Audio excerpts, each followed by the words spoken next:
Observing individuals who lead a creative life, we can identify elements of expertise, grit, and understanding, and passion. What's easy to overlook is the inner system within an individual, the set of principles that govern their mind and behavior. When failure ensues or the need to adapt is necessary, how does one respond? What do they tell themselves? In other words, what's their philosophy? Not only does philosophy teach us how to live well and become better humans, but it can also aid in overcoming life's trials and tribulations. Some schools of thought are for more abstract thinking and debate, whereas others are tools that are immediately practical to our current endeavors. Principles within Stoicism are, perhaps, the most relevant and practical sets of rules for entrepreneurs, writers, and artists of all kinds. The Stoics focus on two things. How can we lead a fulfilling, happy life? How can we become better human beings?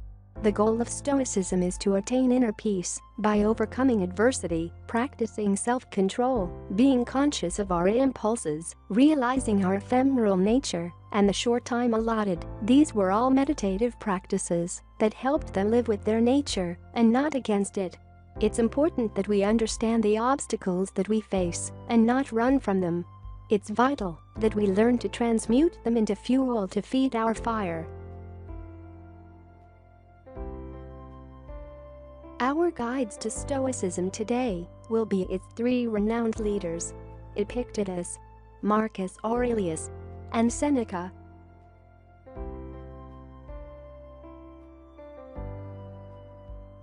Epictatus was born a slave at about 55 AD in Hierapolis, Phrygia, located in the eastern borders of the Roman Empire. Early in his life, he had a passion for philosophy, and with permission from his owner, he studied Stoic philosophy under the master Gaius Musonius Rufus. After Nero's death, the fifth Roman emperor, who ruled with tyranny and cruelty, Epictetus began to teach philosophy in Rome, and then later in Greece, where he founded a philosophical school teaching Stoicism. Among his students was the future emperor of Rome, Marcus Aurelius.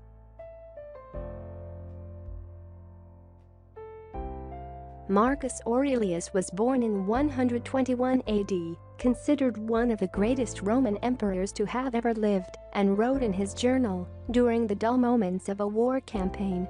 In his journal, which inadvertently became the book Meditations, served as reminders for Stoic principles that focused on humility, self-awareness, service, depth, nature, and more.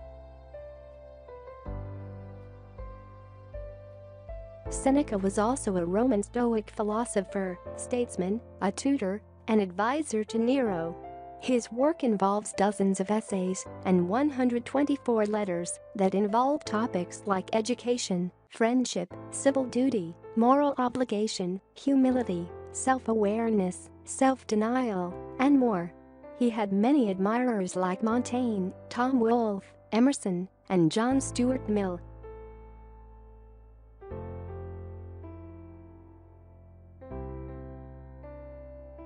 I'm going to share some of my favorite principles from the Stoic school of philosophy, most of them pertaining to these three thinkers.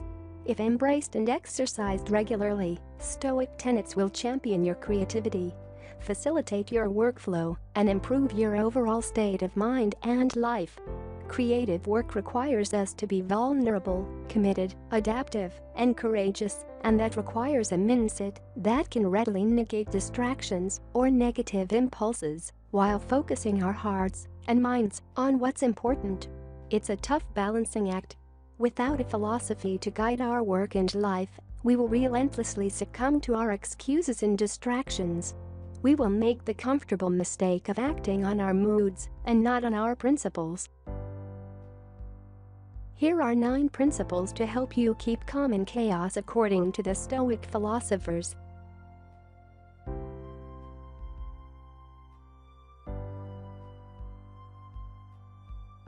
Number 1. Acknowledge that all emotions come from within.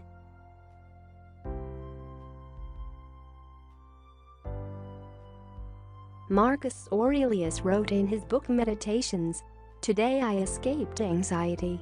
Or no, I discarded it because it was within me, in my own perceptions, not outside. It is not outside forces that make us feel something, it is what we tell ourselves that create our feelings. A blank document, canvas, or unmarked to-do list is not inherently stressful, it's your thoughts that are stressing you out. Many of us want to place blame and responsibility on external objects because it's easy to do, but the truth remains that all conflicts start internally, in our minds. When we flee from reality, a deadline, an urgent email, we are doing nothing but harming ourselves and undermining our self-discipline. The next time you run into an obstacle and feel resistance, don't look at what's around you. Instead, look within.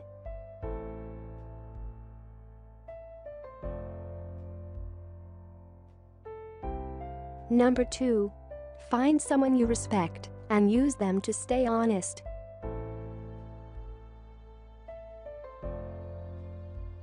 Seneca wrote in his Letters from a Stoic, "Choose someone whose way of life, as well as words, and whose very face, as mirroring the character that lies behind it, have won your approval.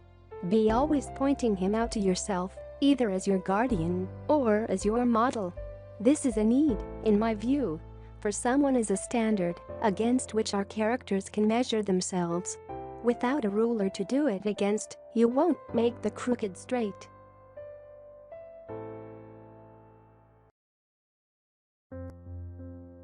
Whatever you do, create apps, draw portraits, write books, or make animation films, there are individuals that you can learn from. You can study their story, works, techniques, successes, and failures. You can listen to interviews or even reach out to them by sending an email. You can discover patterns of success and apply it to your life. What's important to realize is that this isn't an exercise of comparison. If you don't get a book deal in 8 months, or if your product doesn't hit top 1 in the first week, like your role model, that doesn't make you a failure. Instead, how can you learn from your heroes? How are their teachings and principles helping you grow, learn, and create? Everyone, no matter how successful they are, has heroes, mentors to look towards.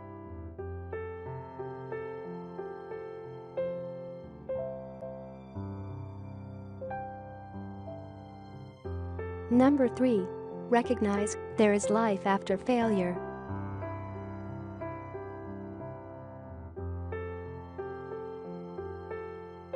Marcus Aurelius said in his book, Meditations, "Does what's happened keep you from acting with justice, generosity, self-control, sanity, prudence, honesty, humility, straightforwardness, and all other qualities that allow a person's nature to fulfill itself?"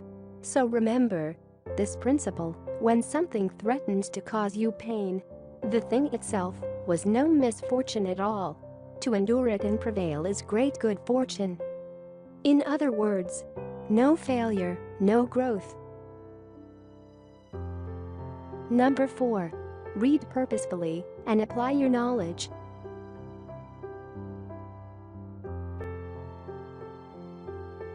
In his book, Art of Living, Epictatus wrote, "Don't just say you have read books. Show that, through them you have learned to think better, to be a more discriminating and reflective person." Books are the training weights of the mind. They are very helpful, but it would be a bad mistake to suppose that one has made progress simply by having internalized their contents.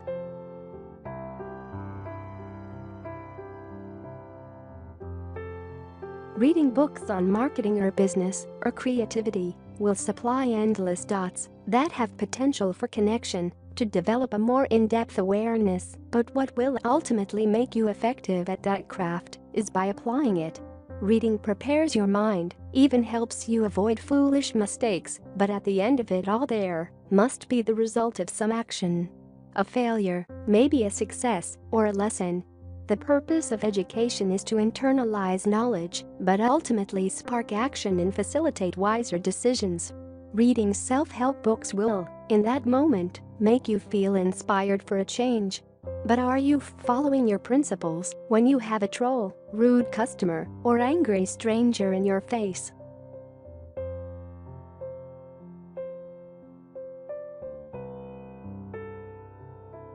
Number 5. Challenge yourself to be brutally honest.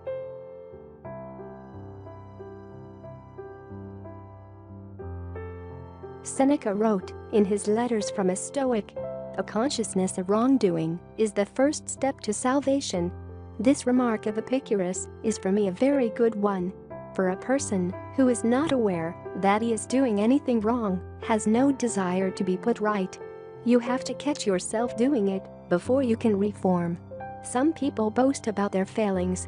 Can you imagine someone who counts his faults as merits ever giving thought to their cure?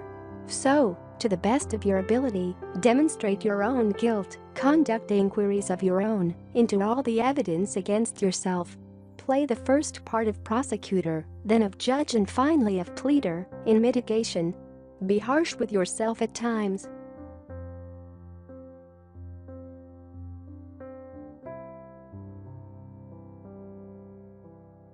It's hard to change habits if you aren't aware as to why you didn't do your work today and chose to watch Netflix instead. It's important to be mindful of the urges that obstruct us from showing up, engaging, committing, and being present. Why, exactly, am I feeling this way? Get to the bottom of that. Investigate it. Dissect it. When you feel resistance, use that as a cue to go forward. The challenge, of course, is training yourself to think that way. This isn't about talent or some unconscious reflex. The practice of self-awareness, to think about your thinking, in how you think, feel, and behave is a muscle. The more you use it, the stronger it becomes.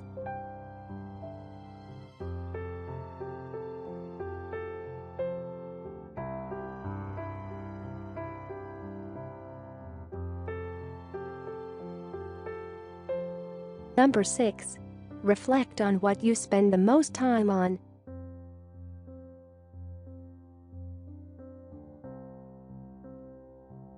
Here is another quote from Meditations by Marcus Aurelius. A key point to bear in mind: the value of attentiveness varies in proportion to its object. You're better off not giving the small things more time than they deserve. Number 7.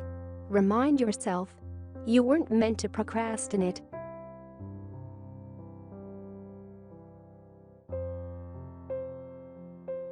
Whenever I have trouble waking up or getting started, I am reading this passage from Meditations.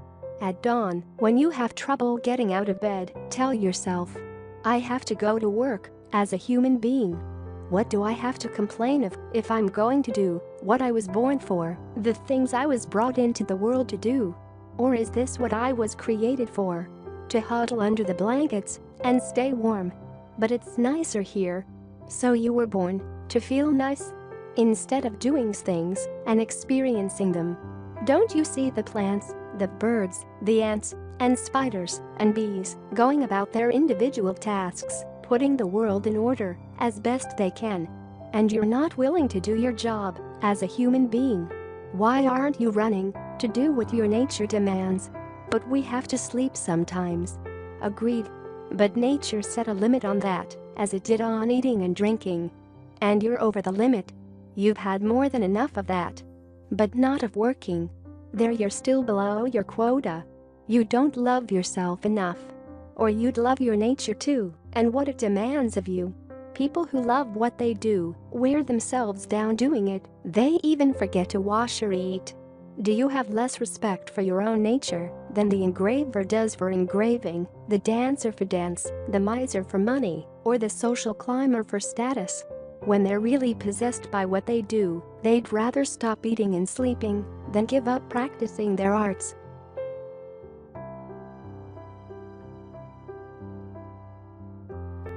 Number 8. Put the phone away and be present.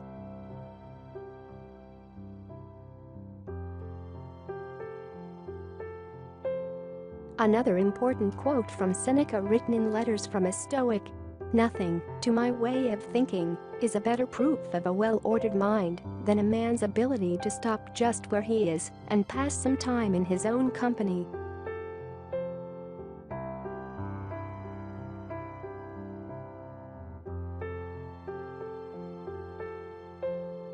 To be present as well as learning to be alone is a habit. Some people are really good at it because they make time to do it. In fact, they need it, or else they would go mad. Throughout your day, find a moment, however fleeting, to just sit and be still. Doesn't matter where you are. Take a few deep breaths, put your phone on vibrate so there's no chance of interruption, and just reflect on the series of events that took place throughout your day.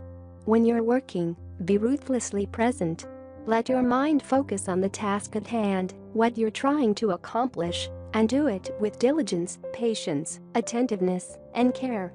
Sooner or later, you'll realize how much of an asset this is to your creativity and overall quality of life.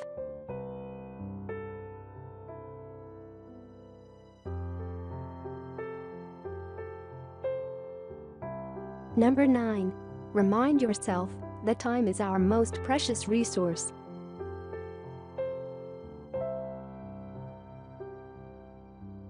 The last quote that I am going to use in this video is again from Meditations, my favorite book.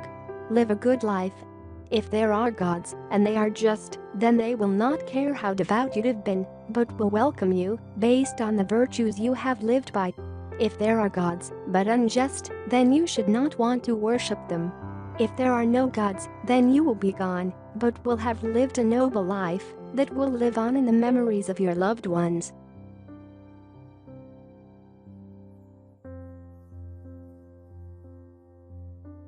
What I particularly love and find challenging about Stoicism is that death is at the forefront of their thoughts.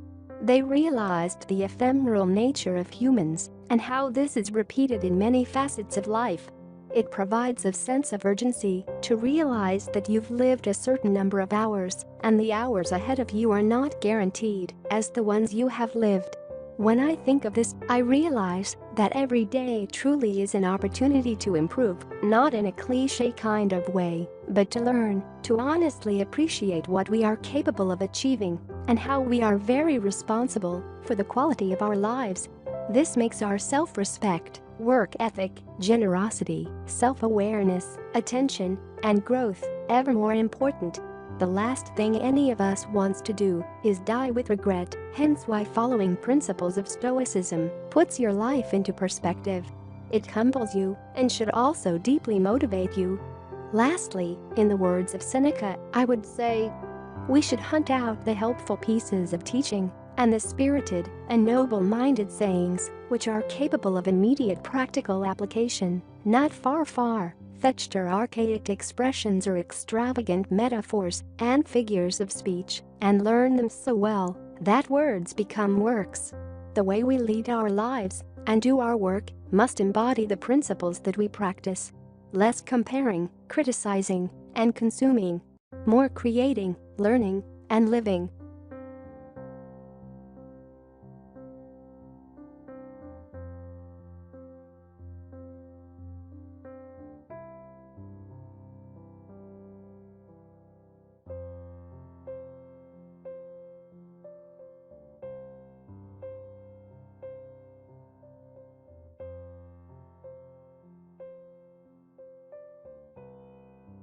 Thank you for watching.